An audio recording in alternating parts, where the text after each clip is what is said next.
Nation. SMD Law is the official law firm of the Spartan Nation. Check them out on the interwebs at smdalaw.com or at 866-529-3537. No matter where you are in the state of Michigan, Upper Peninsula, Lower Peninsula, it doesn't matter. They have an office near you. So whether you need to send a letter to an annoying neighbor, or you're a criminal and you need defense, maybe you just have problems with elder law, check them out, smdalaw.com today. The official law firm of the Spartan Nation. Call them first. Then you act. Well, we always want to win the weekend, and we accomplished that this weekend, but if Matt just told me if we win the next weekend, he's going to feed you guys. So you guys should want us to win more than he's going to break down and spend some of his confirmation money, I guess. Go green. Freddie, why did I think it would come from you? That's apropos. Well, it was a good weekend for us as far as winning. We had mixed feelings on how we played. And then you watch the rest of the tournament, you realize that so many teams had struggles in games. There were a lot of them. The good thing is, in the last game, we got contributions from a lot of players. 6 players at 9 points or more, and that was good. I think we saw some progress in Nick, and that would be really good, working back into the rotation. There's still stumbling blocks, but even he said he felt so much better after that game, just with a feel, not necessarily physically. For now, our focus is all on LSU. They're amongst the best rebounding teams in the country. They turn people over a lot. One's one of our strengths, one's one of our weaknesses. Field goal percentage-wise, they're giving up 45%. Maybe that's their weakness, maybe that's our strength, as we've been one of the leaders in that. They have a tremendous point guard in Tremont Waters. He can both score and pass with tremendous quickness. They got 2 very big players in Big B. Williams at 6'11", and the freshman Naz Reed, who at some time during the year was a top 10 pick. Who knows where he is now, but he's a player that very physical team. And maybe the strength of this whole team is I think they lead the nation in offensive rebounding percentage. They just go like madmen. They've got 3 forwards, some that they bring in, some that start, that are probably as close to teams I had in the 2099 season as I've ever seen. They're athletes. They're 6'5" to 6'7". They're strong, and that's going to be a big concern of ours, especially with our lack of depth on the perimeter, because a couple of those guys are wing guys that really go. So excited, opportunity to play another weekend. There's only 16 teams left, and weather's getting nice, days are getting long, and we're practicing at the right time of year. Questions? Tom, it is one thing to play a team and be able to scout them and know what they do, but they're a team that's also playing on emotion, being led by an assistant. That's hard to scout into that. How do you deal with that aspect of the game, the emotional side? Yeah, they also lost a player at the beginning of the year. I guess there's a lot of reasons to play. Sometimes those emotions become negative, sometimes they become positive. I'm not there every day. I don't know what it brings. I just know this.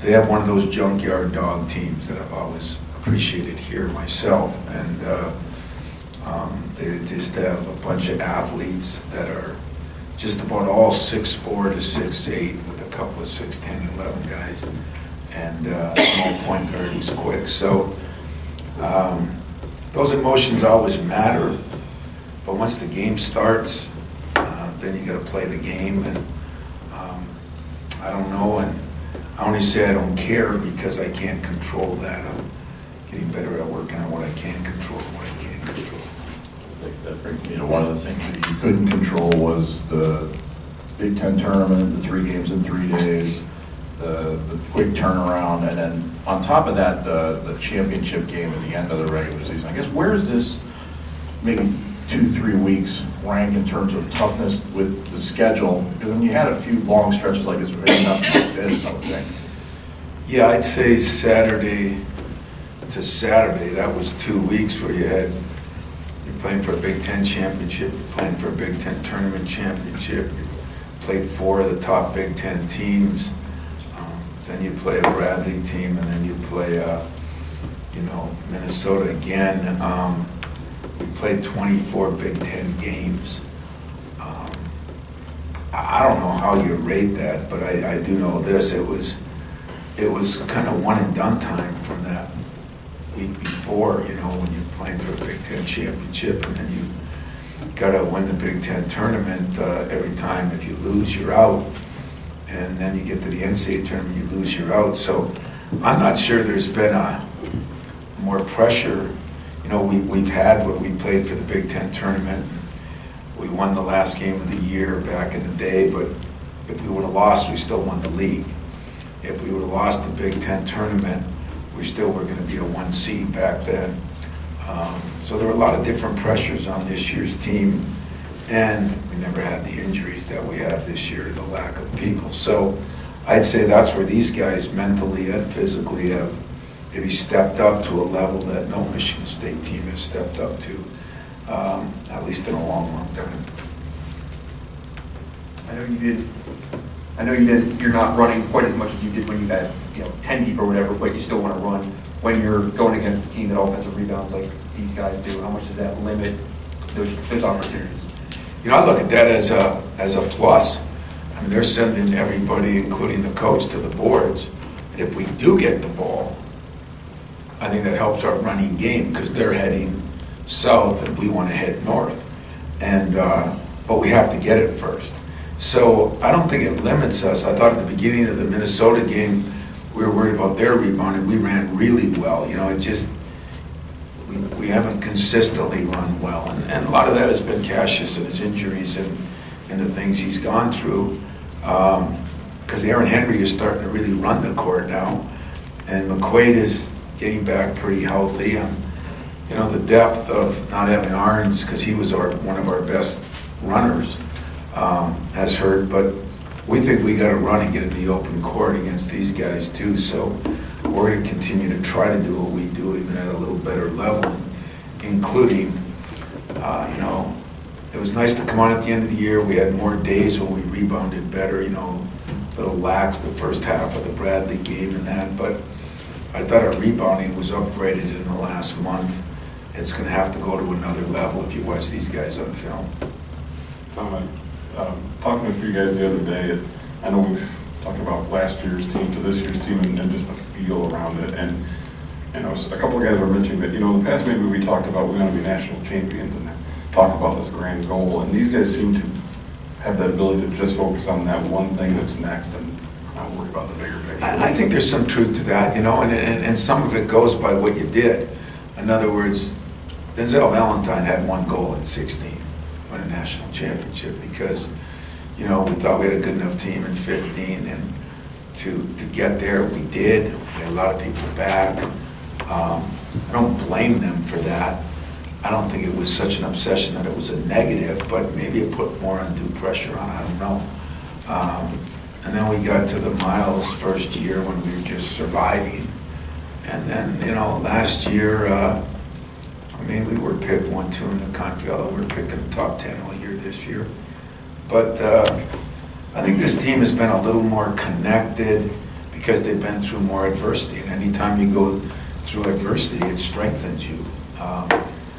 The adversity we went through last year was maybe outside adversity. The adversity we went through this year has been our own players getting hurt in inside adversity. So when you look at it that way, they had to make adjustments that they could make this year. And I think this connected part of it has really been good. I think Nick has really seen that this last game, that, we talked to Nick a lot the night before the last game, how, everybody's a little more connected. He's got to get into that.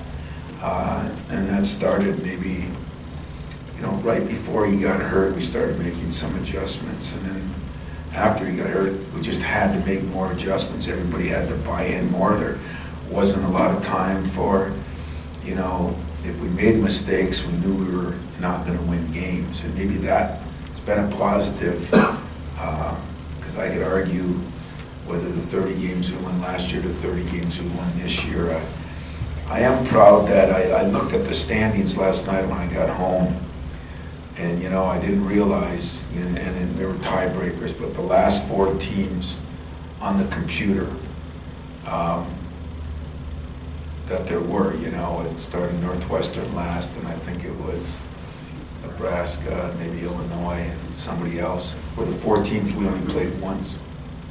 And so I think, you know, playing Michigan twice, and Purdue twice, and Iowa twice, and the only one of those top 6 that we didn't play twice, I believe, was Maryland. And so I don't think we skated in anyway, you know. We just kind of had to earn our way, and I think you bring up a good point, maybe that had something to do with it. I don't know. I think we're all looking for reasons, but as I've said many times, it's hard for me to compare the 2 years. Tom, oh, is that my turn? Tom, you guys are 12-1 in your last 13 games. I know turnovers aside from the other night, those were a concern, and you've had some concerns after every win, but just how good of... What are you saying? I don't know. How well do you think your team is playing at this point in time? I mean, are you playing some of your best basketball at the right time, despite all that you guys, as you mentioned, the adversity you've overcome? You know, I think there's times during the game we've played some of our best basketball, and that's why you win. And I think we've figured out how to win at the end, and that's why. And then you have a point guard like I have, who, you know, winning time makes winning plays.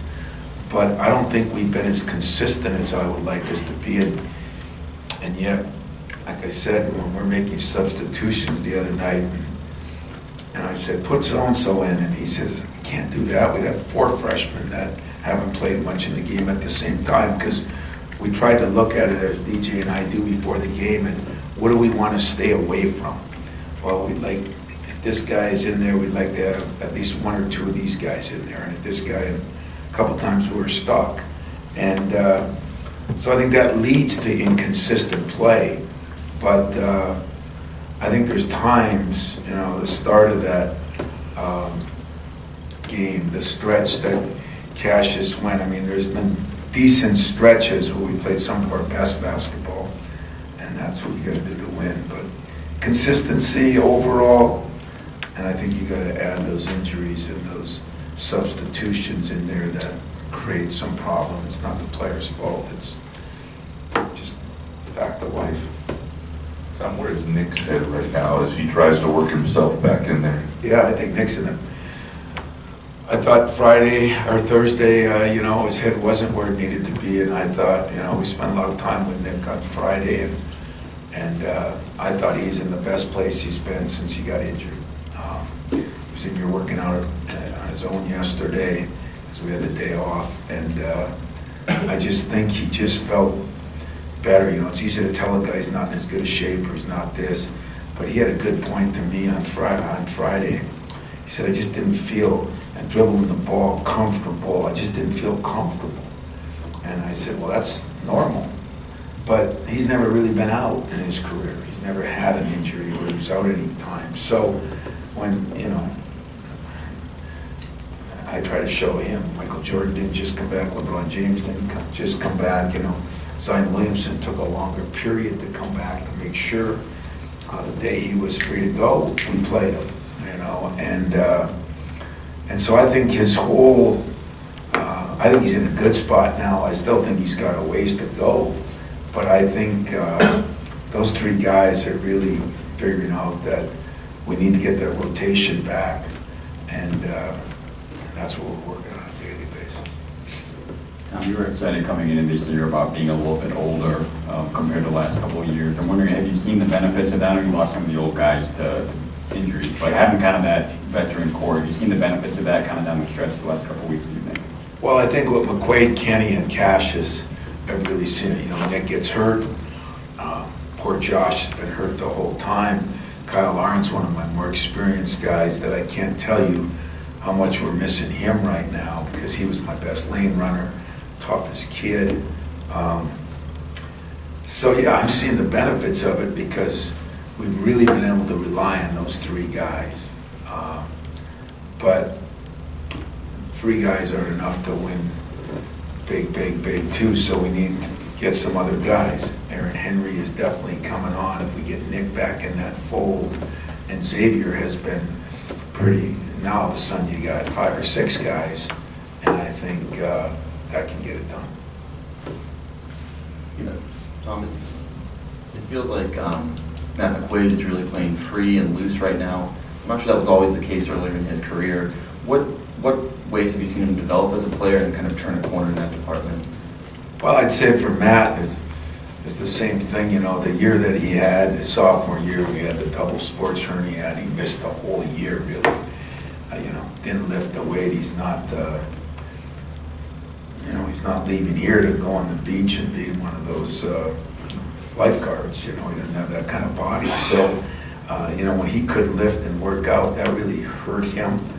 And I'd say if there's one negative to Matt, not always the most confident kid, and too unselfish. So when you lack a little confidence and you're unselfish, and now I just think he's more confident. He is the guy that lives the game. He is the guy in here all the time. If there's anybody that our team would vote deserves to have this, in fact, got a couple texts the night before our last game, and it was about playing for Matt because he's done so much for the couple guys that sent me it, and so that's, I think, the difference. You know, I mean, you can say he has more freedom. He still doesn't take enough shots, but he's kind of figured out how to win. He's figured out how to be. You know, we really debated where to put him. We were going to put him on Coffee, and that Kelser kid was having such a. And Aaron's is improving as a defender now with a little more athletic ability. And Kelser didn't get I don't know if he scored, you know. And but Matt will have his hands full this week, no matter who we put him on. I think you touched on it briefly at the beginning. You guys have been one of the national leaders 2 years running now in 2-point defense and percentage allowed. And what's been the biggest key to maintaining that? Has that been more of a point of emphasis for you in recent years, or is it the personnel suited to that? Or? You know, I think Matt's one. I think Matt is one.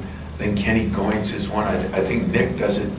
You know, Nick's got to get back to his ball screen defense, but I thought at the beginning of the year we were all talking about how much he's improved it down in the block. Nick's as good a defender. He just has a knack to defend a guy. Not a lot of guys score a lot of points on him down there.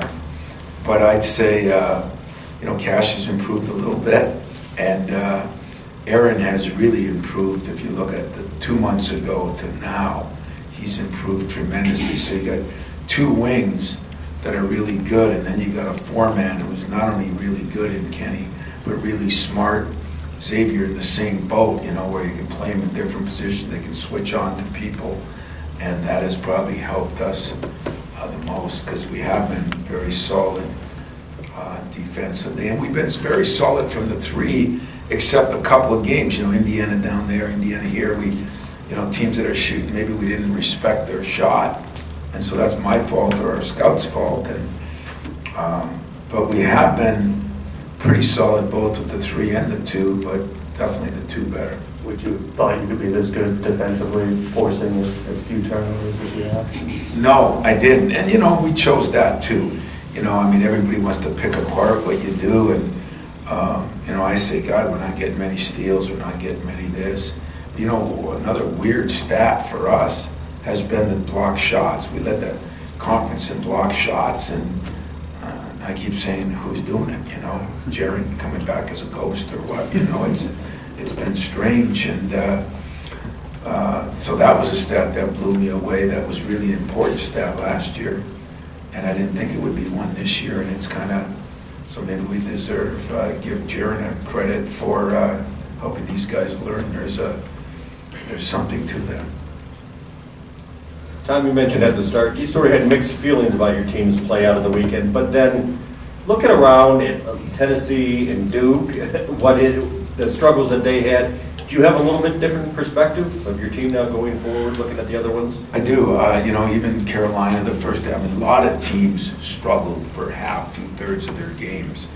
And, you know, it's, we're not, you know, I'll blame you guys, because I blame you guys for something. You know, the media, the fans, they're not, you just see a 13 seed, a 14 seed, a 15 seed, or a 16 seed. And I grew up my whole life thinking, well, those teams suck, you know, but they don't anymore, you know, not just because a 16 beat a 1 or a 15 beat a 2. The parity is just so much better. And you go into those games, and probably as a coach, you're a little more nervous. Players, I still don't think have the same respect for the seeding process, but I bet you every coach in America does.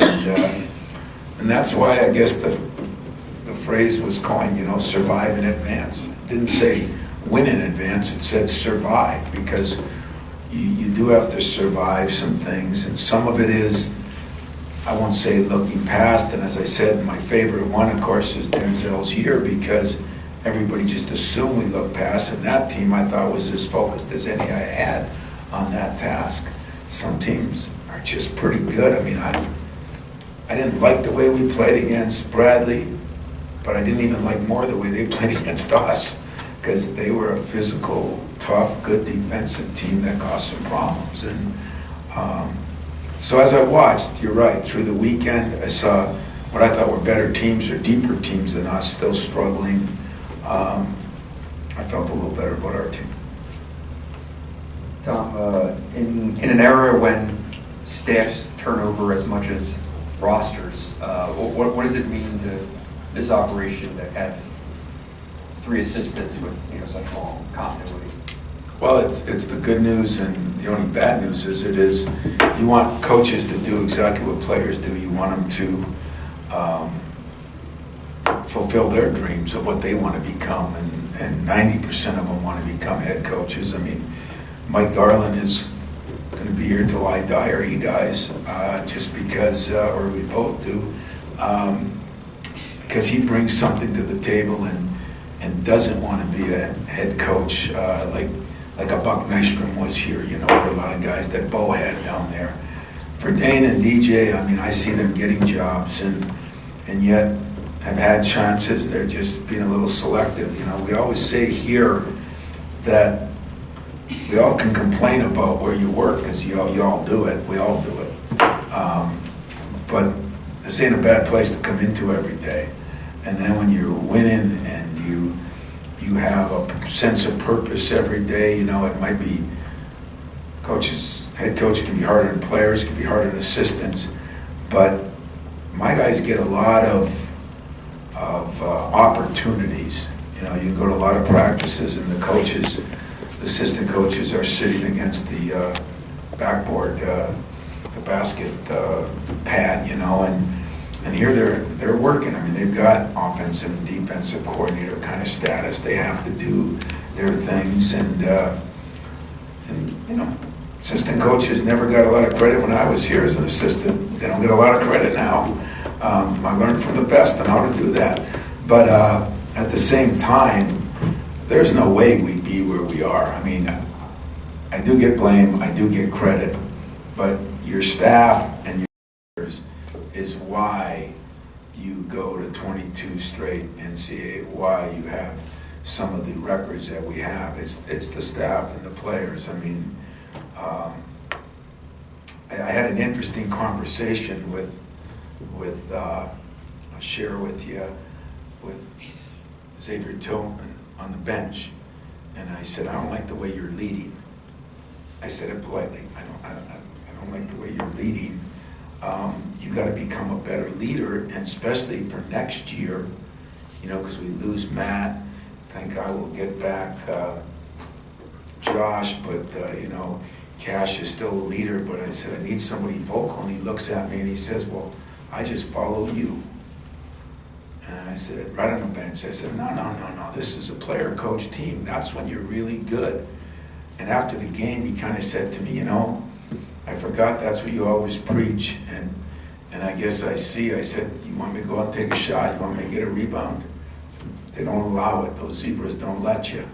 And I think that all those things are part of the process. The assistant coaches and the players are the key. And to answer your question solely, continuity is good as long as everybody's holding everybody accountable. Nobody gets fat and sassy, nobody gets lazy, nobody takes things for granted. If you have that continuity year after year, the continuity of the Gus Judd, Izzo era is 50-some years. I think we've been pretty successful, and I think that continuity, you talk about players coming back, and I listened to, Grant Hill talk to me a little bit about some things this week at the Big Ten tournament, and the reason they do is there is continuity. Like, I'm losing my secretary this year, and I'm worried about it because she's been here longer than I have. That's part of the continuity. Those former players have somebody to call back, and assistant coaches are in the same boat. So, yes, I think we benefit greatly from the continuity of our staff. I think they know how to handle me, and I know what they can do, and I think it's never perfect, but it's pretty damn good. Time for a couple more? Wow. That Max always comes with the correct thing, When he dies, they're going to have on his casket, time for a couple more. No, Max, then it'll be time for no more. Too many death references today. Really? God, and I feel lively, so. Tom, I'm not sure if your conversation with Tillman on the bench had anything to do with this, but he put the ball on the deck and finished with his left hand Saturday. I guess that's when that was. Matt McQuaid made a jumper off the bounce. Henry had a slick pass on the post, I think, to a cutting Tillman. In other words, things that I assume you're probably seeing in practice some, but we haven't seen in games. You talk about little ways of improving it. Are those the kind of things that can get you through the kind of weekend that's coming up? I think they can. I mean, I told them, I tell Cash all the time, unless we take it to another level, we're not going to be good enough. I do believe that. This team has to get better every day, and that's what's so frustrating sometimes. If I see in a game guys not doing the things they need to do to get better, I never, ever catch myself anymore coaching for just that game. And that might be a fault. Maybe I'm looking forward to too much. But I believe that at Michigan State University, we have goals and objectives and things we want to accomplish. They are taken one day, 1 minute at a time, one game at a time. But if you don't have the overall goal set up on what you want to accomplish, I don't think you can get there either. So I always sign things dream big, because if you don't dream about it, how are you going to achieve it, If you're just constantly dreaming about it, do you let a lot of things go in the middle? I hope I don't let them go. But I think Tillman is getting better. And if it was a positive thing, I think it was due to that 2-second conversation on the bench. Just kidding. But he didn't invent the left hand then. He's gotten better at putting the ball on the floor. And Aaron Henry has grown leaps and bounds, as we all know. Defensively, he's might have grown more than even offensively, but he's starting to slow his shot down, and that's when he can make a three. And I think McQuaid is just constantly improved. The guy is still worried about his cashes, because I think he'll do anything I ask of him right now. It's just that sometimes his body's telling his brain where to go. And that is probably as big a concern as I have, because I think everything else, I do think you're going to see another big jump for Nick. I think he's excited about it. It is a frustrating process to come back from injury, and especially when you've never been injured, you don't know how to. So, if those guys can step it up and we can get Cash fresh, and that's the hardest thing to coach right now. If we don't work on the war drill this week, we have no chance. If you do that, you're going to have physical practices. This time of year, how do those balance out? That's what we spend half our morning on up there. What do you think here? What can we do there? Can we be a little more physical in this part of practice and cheat and be less physical in this part of practice? That's probably my biggest headaches right now, to be honest with you. Saturday night, your guys were exhausted. And it was very evident even in just in the locker room. I'm curious, so coming into this week, how do you balance getting them rest to recover from what they just went through, but preparing for the weekend? Or do you just say, nope, you can rest after the season? You know, my old way would have been, nope, you can rest after the season. Make another depth reference, you can rest when you die, you know, you can do all those things. But, you know, this year I'm trying to use my head more instead of my heart, and so we gave them off Sunday. You know, I know un-American as it sounds, but we did that. And that doesn't mean we're giving them off Monday. And, you know, you just got to be smarter, and I'm trying to adjust to that. I look back on so many things I learned as an assistant, you know, watching Purdue and why they were so successful at one part and not as successful at the other, or watching, you know, different teams around the country, you know. I mean, I go back to why DePaul lost all those games with Mark Aguirre, you know, I mean, it's sometimes I've actually gone back and read articles on different things, and I'll watch pro football and pro basketball and try to figure out. But you know, sooner or later, you know, they're going to do what you push them to do, and they're going to do what you tell them to do. And if you give them an excuse, they're probably going to take one. And if you don't give them an excuse, you know, it could hurt you the other way. That's where the biggest plus in this program is I respect and listen to what my players tell me. I really do. I mean, we had a couple incidents over the weekend that were, you know, I brought 3 of them together. I brought 4 of them together. Give me your opinion. Give me your this. Give me your that. And one that I was 100% going the other way, I changed because of their opinion. And that's what I wish everybody could see. You know, there is a daily, nightly, hourly text message to somebody. There's something that sometimes it's asking questions, sometimes it's selling it the other way. But the day of coaching where you just kind of roll out the balls, the day of coaching where you put the blocking dummies up and tell them to block and tackle is over. You know, there's a lot more psychological parts of this job now than, and ironically, that's probably why I won't be good at it, because I started out in special education. That was when I started college, and I couldn't take all the psychology courses.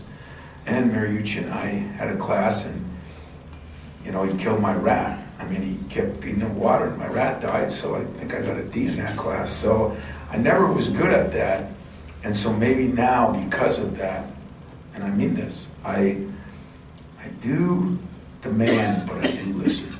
And that has really helped me. Especially when you got really good kids, which I do. Your mantra this time of year has always been win the weekend. Yep. Last couple of years you haven't won the weekend. Mm-hmm. Against Bradley, it seemed like you felt a lot of pressure to win. Now, having gotten out of that weekend, is pressure lessening?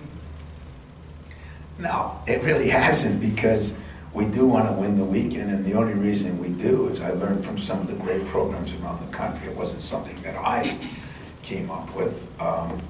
It was what you do after you get your program to a certain level. Winning a game in the NCAA tournament doesn't matter anymore. And I know that conventional wisdom will say, yeah, but you have to win the first one before you can win the second one, but that's just not the way we operate. You know, today we'll look at all 3 teams a little bit, and we'll try to figure out what do they do.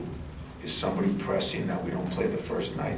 We better work on that. Is somebody playing more zone? We better work on that. We don't get into the intricate parts, but the goal is still to win the weekend, and we try to prepare that way. Now, I don't, you know, I think you guys sometimes will assume that things happen, you know, like I think everybody assumed when we got beaten 16 that we looked past them, we weren't ready to play. I just wish you'd have been with me that day before, and night before the game, and how focused and good our team was. Bradley gave us some problems. I mean, you know, as we've all agreed, this tournament comes down to the best teams don't always win. It's not football where the bigger, stronger, best teams usually win. It's matchups. And somebody could play zone, somebody could press, somebody could, you know, cause more problems for your inside guys because they pounded in, now you're in foul trouble. There's so many more variables, I think, to winning in basketball. So I don't think we felt that pressure. Maybe the players did. I said it after the game. I didn't feel it. I've been in a lot of weekends where we've won. I've been in some where we've lost. That wasn't my goal. It wasn't to get out of the first game because I'm feeling pressure and everybody's going to be mad at me. Hell, we got out of the first game and everybody was anyway, so it didn't matter, you know. But it's really about, you know, that culture here where if that puts some pressure on our guys, that's probably a good thing. Maybe it helps you focus more. If you're feeling that much pressure that you can't handle it, I would say, why did you come here? You know what the goals are, you know what we're trying to accomplish each year, but I don't know, that'd be a good question to ask the players. Even though Max said there was only two, you know me, if you got a question, that's good. And don't bring me that damn baseball question, Fred, because I have no interest right now. But any others? It starts in 4 days, Bill. Huh? It starts in 4 days, get ready. I'll probably stay up all night that night. Get ready for it. Yes? What role do Josh and Kyle play right now? You know, they're in the Sweet 16 for the first time, but they're not playing. And Good question. I'm glad I opened it up. See, sometimes there's good questions at the end. That's a very good question because Josh and Kyle might have played the most important role of all. I asked both those guys to spend some time with Nick on Friday. I said, he's never been through an injury you guys have. And you know how hard it is. And you know psychologically how hard it is. I don't. I never was really injured. You know, mentally and you know physically. And Kyle's been his roommate for 2 or 3 years on the road, I think. And Josh. And what was so cool is I didn't even tell him what to say, and I didn't ask him what they said. But I could just tell it was like a weight off his shoulders, you know. So what do they do for this team? A ton. One gave everything he had on numerous times with the back and the legs and the broken bones and all the stuff. You talk about an inspirational leader, you know, doesn't miss a practice, doesn't miss a meeting. And then Joshua, I mean, you can argue that I think at the time he was our best player, especially two-way player. He has not missed a thing. And even to the point where I gave him a role, it was the out-of-bounds plays. I gave him something that he had to get our team ready for from the bench. And I love those two guys. Those guys, I don't think I could do what they did. Every time I see Josh at practice, I go, not that they shouldn't come to practice, but usually guys go rehab downstairs or go in the weight room or something. And he's just there. He's there with the fellas, you know, to use a term from Irvin, you know. There's nothing like being around the fellas. And he exemplifies that to both those guys to a major degree. Tom, I was curious. You always talk about getting more rest for Cassius Winston and keeping his body together. Do you guys do anything extra special? Do you put him in hot tubs and cold tubs and force him to sleep late or anything? Is there anything that you guys are doing special? Yeah, you know, we have massage people come in and he is, you know, yesterday he came in here because he came in here to get rehabbed, and I don't know all the things they all come up to, you know, but you know, Cash used to be a junk food eater. He's learned to eat better.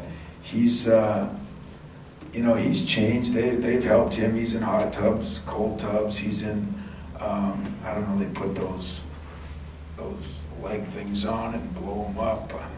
You can tell I'm not the medical world is not my key, but they do a lot of things. I think Nick, our trainers and our doctors have been very good. And what I think Cassius has learned to do, which is a big step for an athlete, is learn to embrace those things you know, because they're all a pain in the butt. They're time you got to spend when you could be just sitting home doing nothing. He's learned to embrace them, and I think it's helped him. I mean, he's definitely was a lot better going into Friday's game than he was the week before. And so was McQuaid, who didn't even practice hardly. But then I think he stubbed the toe a little bit and started the second half. And I don't see everything then and don't know everything. And so I think he's doing everything he can do to keep his body where it's at. And I think we're trying to do everything we can do. We're trying to get him some rest. But listen, if we get him 5 minutes a half, it'll make him that much better. I mean, what he needs to do is when the year's over, take a month off, you know, and just because of the little nicks and knacks that he's had, it's, thank God there'll be nothing surgical like a lot of pro football players. The day the season ends, you know, there's a lineup at the surgery table. He won't be in that situation, but he'll be in the rest table for sure. LSU's coach compared him to Kemba Walker earlier today or yesterday. I was just curious if you had any reaction to that. I hope so. I just saw, I talked to Miles, they just won a big game yesterday, the day before, and Kemba Walker scored 30-some and was unbelievable. So that's a heck of a comparison, and maybe I'd get credit for two guys then, because I always tell Kemba when I see him that, you know, I helped make him over in Hawaii when he scored, I think, 100 points against us. And, he never repaid me or did anything for me, but that kind of broke out his year that year. And, you know, Cassius is having an incredible year, and I think there'll be more awards yet coming out for Cassius, and very deserving. So, you know, he's still the straw that stirs the drink, but we've got to get those other guys. And I think Kenny, you know, struggled a little bit, had a better game the last game. McQuaid keeps growing, and Aaron and X, and then, you know, I think the big lift could be Nick coming back, and I mean, you know, 20 minutes, he gets 9 points and 7 rebounds the other night. You know, his per minute stats are a little bit more off the charts than you'd think, and as he gets better and gets more comfortable in there, that could really help us. I asked Mike this in the locker room, but with Aaron, have you had a freshman, and I know Miles was important, but have you ever had a freshman be as vital a cog without anybody behind him, with having to play all those minutes? Well, in Aaron's case, if you think about it, was a guy that I thought we'd play 10, 12 minutes a game, you know, with Josh and Arnie and everybody. And,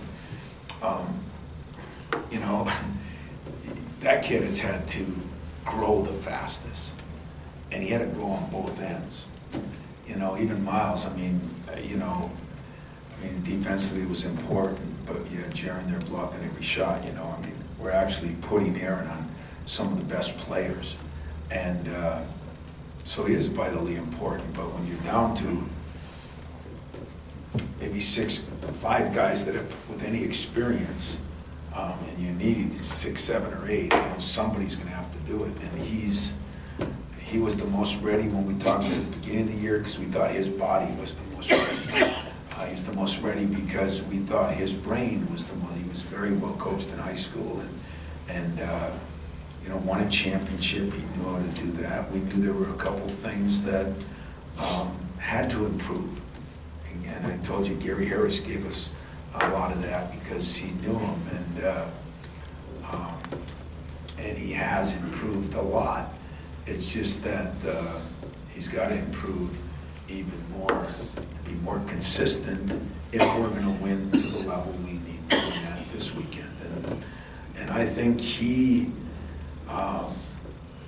really seed that this weekend. I think he really understands that, and it's been kind of fun. Through all adversity comes a lot of learning and a lot of growing and a lot of fun.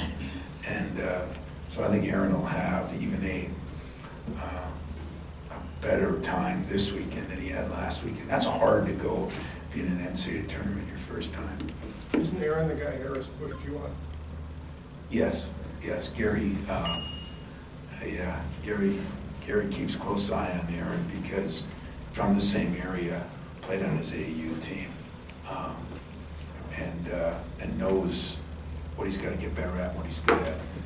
Gary was a pretty good self-evaluator when he came here. He's still a good evaluator. So, all right, guys, travel safe. Those of you that are going, and see you